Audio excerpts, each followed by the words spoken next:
Hello नमस्कार प्रणाम राम राम भारत माता की जय जय श्री राम। आज फिर एक नया वीडियो रिजवान भाई का लेके आया हूँ, जो कि 3 राज्य के बारे में बता रहे हैं और मोदी जी क्या मुस्लिम के बीच में 36 का आंकड़ा क्यों है उस बारे में भी बता रहे हैं।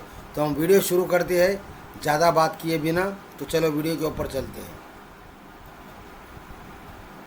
सत श्री अकाल, अस्सलाम वालेकुम। कैसे हैं जनाब? तो साहब सारे हालात आप देख रहे हैं कश्मीर में क्या हो रहा है, पर कश्मीर में आप एक चीज नहीं देख रहे जो मैं देख रहा हूं। कश्मीर में 5 सीटें थी, जम्मू एंड कश्मीर में 2 भाजपा ने जीती, 2 नेशनल कॉन्फ्रेंस में जीती, और इतिहास रचा है बारामूला की सीट ने, जहां पर एक निर्दलीय जीता है। उमर अब्दुल्ला को 2 लाख वोटों से हरा के 4,72,000 वोट पाकर। पता है ये कौन है?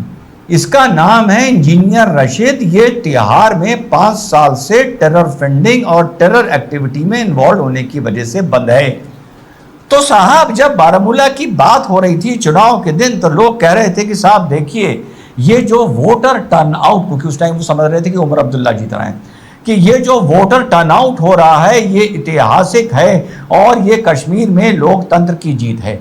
याद है इससे कुछ दिन पहले मैंने एक वीडियो बनाया था, मैंने आपसे कहा था कि कश्मीर की 3 सीटों पर भाजपा ने अपना प्रत्याशी नहीं खड़ा किया है। वो इस मारे नहीं खड़ा किया है कि ऐसा ना हो भाजपा के 3 प्रत्याशियों की जमानत जब्त हो जाए, और वो जमानत जब्त होना आर्टिकल 370 को खत्म किए जाने के विरोध में एक रिफरेंडम माना जाए। याद है वो वाला वीडियो? आप लोगों को मेरा याद होगा। तो साहब बारामूला में जो ऐतिहासिक वोट पाकर उमर अब्दुल्ला को हराकर जीता है, वो जीता है आतंकी इंजीनियर रशीद। और बड़ी इंटरेस्टिंग बात बताऊं आप लोगों को कि इस 4,72,000 वोटों में 3100 वोट उसको पोस्टल बैलेट वोट मिला है, यानी उसकी लोकसभा के सरकारी लोगों का जो अलग अलग जगह पर पोस्टेड थे, जिसमें कश्मीर पुलिस के भी वोट हैं। क्या बात है, very interesting point of view वाली बात है। और दूसरी घटना तो आप लोगों को पंजाब की पता होगी कि अमृतपाल भी आहा रिकॉर्ड मार्जिन से जीत रहे हैं साहब, जेल में रहते हुए। और दूसरे जो जीते हैं इंडिपेंडेंट पंजाब में, उनका नाम है सरबजीत सिंह खालसा। पता है सरबजीत सिंह खालसा कौन है? ये बेत सिंह के सपुत्र हैं। कौन? बेत सिंह, जिसने इंदिरा गांधी की हत्या की थी, और इन्होंने भी चुनाव कट्टरवाद को बेस बनाकर लड़ा है। और उधर मणिपुर का क्या हाल है, पहाड़ी क्षेत्र का, जहां पर एक माइनॉरिटी का ज्यादा दबदबा है, ये आप लोगों को पूरी घटना मालूम है जी। तो क्या कहेंगे आप लोग? ये जो राज्य अपना रंग दिखा रहे हैं, इसका कारण क्या है? एज अ स्टूडेंट मैं आप लोगों को बताता हूं मेरी समझ से क्या कारण है। ये तीनों अलग अलग माइनॉरिटीज हैं और ये तीनों की अलग अलग सरकार से और सनातनियों से अपेक्षा है। हमारे वेस्ट में हो गए पंजाब, सरदार भाई। सरदार भाइयों ने इस देश को बहुत दिया है। वतन परस्ती के भी एक नहीं हजारों उदाहरण थे, हैं और हमेशा होते रहेंगे। इंदिरा गांधी के समय पर ये वहां पर एक बवाल शुरू हुआ। जब मैं बच्चा था उसके बाद मैंने उसका सीक्वेंस, उसका ट्रेंड समझा। तो इंदिरा गांधी में एक अपनी हनक थी, एक अपना जलवा था। वो सनातन की हनक नहीं थी, वो अपनी इंडिविजुअल की हनक थी। तो उनके खिलाफ धीरे धीरे जब वो झुकने को तैयार नहीं हुई, जो भी उन्होंने सोशियो पॉलिटिकल गलतियां की वो अलग चीज़ है, उसके बाद वहाँ पर एक बवाल हुआ और उसके बाद धीरे धीरे उसको कंट्रोल किया गया। तो सिख भाई को कुछ नहीं चाहिए। सिख भाई को जो चाहिए वो चाहिए अपनी हनक।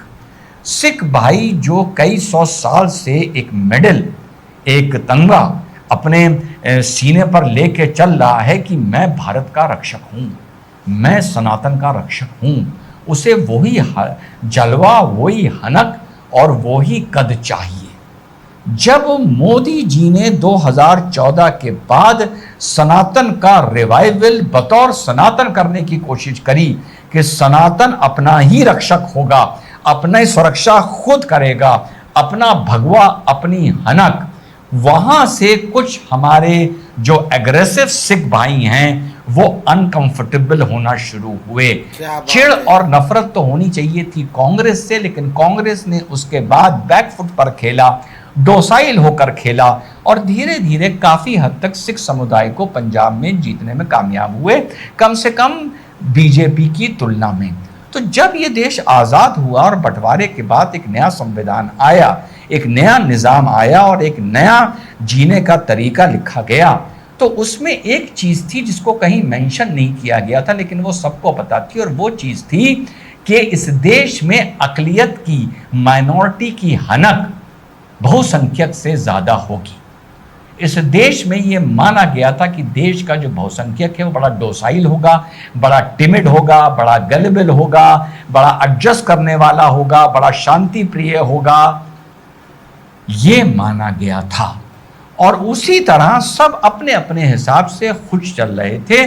सिख भाइयों का अलग जलवा था सनातन को लेकर, भारत को लेकर। मुसलमान भाइयों को वो सब चीज़ मिल रही थी जो वो चाहते हैं, वो भी ज़्यादा नहीं चाहते। वो कहते हैं हमें शरीयत दे दो, शरीयत के नाम पर हम जो सही करें गलत करें वो सुनते रहो, हमारे रोज़ा इफ्तार करा दो, हमारे हाथ चूम लो, थाने में जाएं तो दरोगा हमें सुन ले, हमें चाय पूछ ले, बताते हैं कि बाहर तक दरोगा साहब छोड़ने आए थे, वगैरह वगैरह। और हमारी जो एनजीओ हैं, हमारे मदरसे हैं, उनके जो सिलेबस हैं उनको डिस्टर्ब ना करो, और हमारी थोड़ी बहुत दबंगई झेलते रहो, भले हमें कुछ दो या ना दो। इसी तरह क्रिश्चियंस भाई को ये समझा दिया गया था, यार तुम्हें जो अपने काम करने हैं, जो मिशनरी चलानी है, तुम अपना चलाते जाओ, करते जाओ। पहले नॉर्थ ईस्ट में चलाओ, फिर उड़ीसा में चलाओ, झारखंड में चलाओ, छत्तीसगढ़ में चलाओ, मध्य प्रदेश के ट्राइबल एरिया में चलाओ, हम तुम्हें डिस्टर्ब नहीं करेंगे।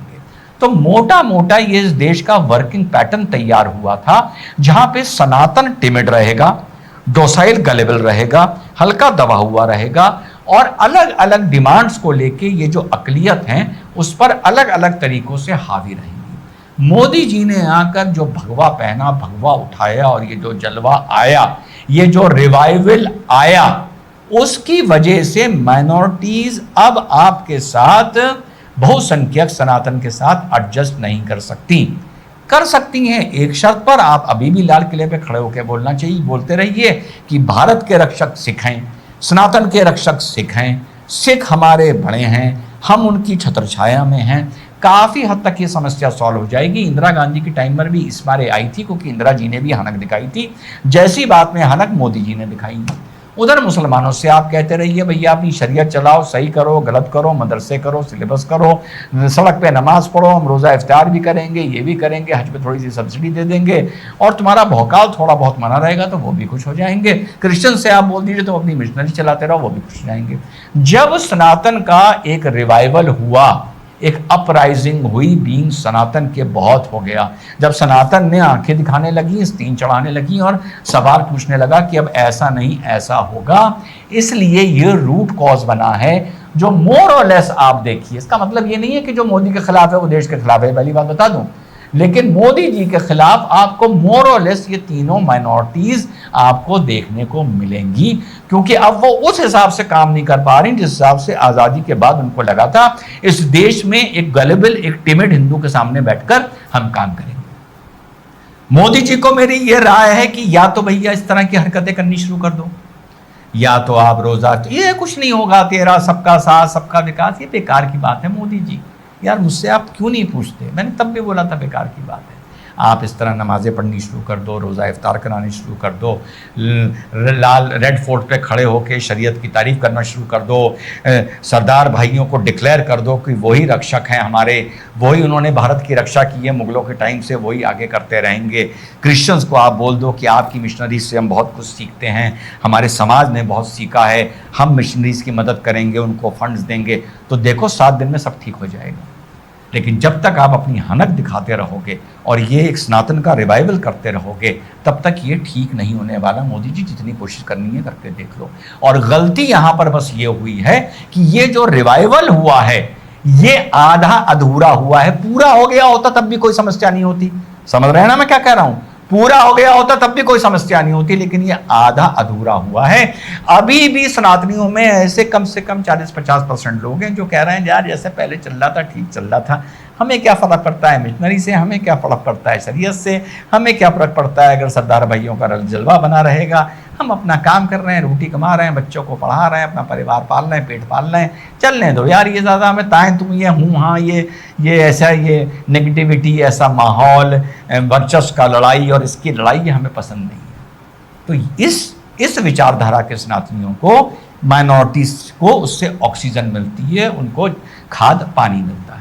तो या तो ये रिवाइवल पूरा हो गया होता, पूरा नहीं हुआ तो मोदी जी आपको बड़े पति की बात बता दूं, जो करना है करके देख लो, माइनॉरिटीज इन्हीं कारणों से आपकी अब कभी नहीं होंगी, वो कभी थी भी नहीं, पर आपकी हनक ने उनको और डिफेंसिव कर दिया है, डिफेंसिव भी कर दिया है, एग्रेसिव भी कर दिया है। तो मोदी जी आपके पास बचता क्या है? आपके पास मोर और लेस बचता है सनातन, सनातन का सकारात्मक हिंदुत्ववाद, सनातन के लिए सकारात्मक राष्ट्रवाद और सनातन के लिए सकारात्मक विकास। किस पर आप ध्यान दो? जब पेपर लीक होता है या जब नीट का बवाल होता है, उसमें 90 नहीं 95% लोग जो परेशान होते हैं परिवार, वो इनहेरेंटली बाय डिफॉल्ट आपके वोटर हैं। आपको ये पता ही नहीं कि इन सब चीज़ों को चलते आप अपने कोर वोटर को नाराज कर रहे हैं जो छटक के इधर उधर भाग रहा है मोदी जी। तो आने वाले 3 साल में, क्योंकि मैं 2027 में लोकसभा चुनाव मान के चल रहा हूं और देख रहा हूं, तो आने वाले 3 साल किसी माइनॉरिटी को डिस्टर्ब ना करिए। आज से 5 साल पहले जो मैंने मुसलमानों को जो सोचते हैं कि मैं उनके खिलाफ बोलता हूं, सोचते हैं मूर्ख हैं, जाहिल हैं, बेवकूफ़ हैं, ऐसा एक हिंदुस्तान का एक अकेला मंच होगा जिसने आज से 5 साल पहले 2019 के चुनाव से पहले एक ही मंच ने दोनों बातें बोली थी, पहले वो सुन ली। आपको इस पे वर्क करना पड़ेगा। गांव का रिहेबिलिटेशन कैसे होगा, गांव गवर्नमेंट अडॉप्ट कैसे करेगी, क्या उसका फंड होगा, क्या उसके बजट होंगे, क्या उससे फायदा। गांव विजिलेंटिज्म इस देश से खत्म होना चाहिए, भले हम जितना बोल लें, लेकिन इससे देश की छवि को बहुत आहत पहुंचा है। सड़कों पे दौड़ा दौड़ा के मारना ये कोई सोल्यूशन नहीं। तुष्टिकरण, माइनॉरिटी और सेक्युलर 2 शब्द हैं जिसने इस देश को कंफ्यूज करके। जी हां, हिंदुस्तान का पहला मंच होगा जो एक ही मन से कह रहा था कि गांव विजिलेंटिज्म के नाम पर ये जो वीडियो वायरल हो रहे हैं कि 50 आदमी घेर के 1 या 2 आदमी को मार रहे हैं, ये बहुत गलत बात है, बड़ी नकारात्मक बात है। ये पूरे देश को, मोदी जी को खामखा आपको कटघरे में खड़ा करेंगे। आज रायबरेली आके राहुल गांधी बोलता है कि मोदी हिंसा की राजनीति करता है, मोदी हिंसा की राजनीति करता है। तुम कह रहे थे मोदी 2019 का चुनाव हारेगा, मोदी ने इस देश में हिंदू मुस्लिम की हिंसा कराई। तुम कह रहे थे कि 2022 में योगी उत्तर प्रदेश का चुनाव हारेगा, मोदी ने हिंसा कराई। तुम 2024 से पहले कितना माहौल बना के बैठे थे कि बीजेपी नहीं एनडीए 250 के नीचे होगी। क्या नरेंद्र मोदी ने हिंसा कराई? मुसलमानों कराई, बस उसने गलती ये करी कि तुम्हें इस बात का एहसास नहीं कराया कि देखो मैंने हिंसा नहीं कराई, मैं तानाशाह नहीं था, मैं वाकई वो इंसान था कि चुनाव जीतूं या हारूं तो मुझे जितना बदनाम कर लो, मैं हिंसा नहीं कराऊंगा। जो अभी रईसी में किस्सा हुआ, क्या अगर ये चुनाव के 20 दिन पहले होता या चुनाव के टाइम पर होता, तुम मुसलमानों और मोदी को नफरत करने वालों ये ना बोलते नरेंद्र मोदी ने कराया, जैसे तुम पुलवामा पर बोल रहे थे, तुम बोलते। तो नरेंद्र मोदी आपकी दरिया दिली, आपकी मोहब्बत, आपके प्यार को यहां ठोकर मिलेगी, सिर्फ ठोकर। और जहां आपको लोग गले लगाने को तैयार बैठे हैं, उनको उनकी आप उपेक्षा ना करिए। उन्हें सकारात्मक हिंदुत्व भी चाहिए, वो नहीं चाहते कि दौड़ा दौड़ा के गाय के नाम पर किसी को मारा जाए, वो नहीं चाहता। हिंदुत्व चाहता है लेकिन हिंसा नहीं चाहता। ये बड़ी विशेष बात है हिंदू में। हिंदू शांति चाहता है लेकिन हिंदुत्व भी चाहता है, वो हिंदुत्व भी चाहता है लेकिन विकास भी चाहता है, वो नौकरी भी चाहता है। वो जिद में आपको नहीं जिताएगा मोदी जी। वो जब तीनों जगह अपनी अपनी तरीके से सेटिस्फाइड होगा, राष्ट्रवाद को लेके आपके पास जो वोटर है वो बड़ा शातिर है। अब आप उसको समझदार भी बोलो, सियाना भी बोलो, बेवफा भी बोलो, चाहे जो बोलो, वो उसके पास, उसको हिंदुत्व भी सकारात्मक चाहिए, हिंसात्मक नहीं चाहिए। उसको विकास भी सकारात्मक चाहिए और उसको राष्ट्रवाद भी सकारात्मक चाहिए। तो आपका जो बेस वोटर है, रियल वोटर है, उस पर ध्यान दीजिए। उपेक्षा किसी की ना करिए, हिंसा किसी माइनॉरिटी के खिलाफ ना करिए, लेकिन समझ लीजिए मुझे पता है, आपके एक्सपर्ट्स को नहीं पता है, मोर और लेस कुल मिला के ये आपके कभी नहीं होंगे। अलग अलग कारण मैंने बता दिए क्यों क्यों नहीं होंगे। उसमें आप बदलाव लाना चाहते हैं तो आप ले आइए भैया, ये आपकी मर्जी है, लेकिन उसमें आप बदलाव नहीं ला सकते। तो इसी वोट बैंक पर वर्क करिए, किसी को इग्नोर ना करिए, जबरदस्ती की नारेबाजी ना करिए, और इसी वोट बैंक के चलते 350 सीटों को टारगेट करिए और 300 जीतते जाइए। सकारात्मक हिंदुत्ववाद, सकारात्मक राष्ट्रवाद और सकारात्मक विकास। जब आप विकास लाएंगे तो बाय डिफॉल्ट आप अपने वोटर को खुश कर रहे होंगे, जो कसम खाकर आपको वोट देगा। इधर उधर टाइम और एनर्जी वेस्ट करेंगे तो आपको कुछ नहीं मिलेगा। जय हिंद, वंदे मातरम, खुदा। बिल्कुल सही कहा है भाई ने। सोचने वाली बात है ये कि देश में अब क्या है, मुस्लिम के पीछे भागने से अच्छा है जो राष्ट्रवाद है उसके पीछे भागा जाए, ताकि जो देश के लिए कार्य सोचते हैं और देश के विकास के लिए सोचते हैं और देश को सुरक्षित रखना सोचते हैं, उनके बारे में सोचना ज़रूरी है। बिल्कुल सही कहा रिजवान भाई ने। जो लोग खुश होना चाहते हैं, जो लोग अपनी खुशी मनाना चाहते हैं, वो लोगों को पीछे बैकवॉट में डाल दिया जाए, बहुत अच्छी बात है। और जो हमारे वोट है उनको हम सिर्फ अपना बनाए, ये बहुत अच्छा रहेगा, हमारे लिए निर्णय बहुत ज़बरदस्त रहेगा। जय हिंद, जय श्री राम।